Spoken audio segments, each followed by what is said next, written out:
here I have a lovely joint of beef, but the thing is, I'm not going to use all of this. So I'm going to cut about this amount. So that's the amount I want. And the rest I'm going to use for steak. So here I have a pan which I did do some roast potato. So I'm just going to utilize this. There's some bay leaf in it and a little bit of oil, just some onion. You don't have to do it like this. This is personal preference. If you want to do it the way you want, you want to follow this, no problem at all. So whatever herbs you have, a bit of dry thyme here. Just utilize what you have. We're gonna put down some rosemary.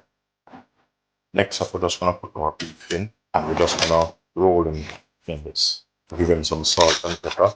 We're gonna add a little bit of magic over it. That's personal preference. So it's as simple as that. So what we're gonna do, we're gonna put it straight in the oven and about 250 degrees, and probably about an hour and a half. So now our beef is out of the oven, and this is what it looked like. This is our perfect roast beef. So all you need to do, let this rest, and then make a lovely sauce to go with it and slicing it.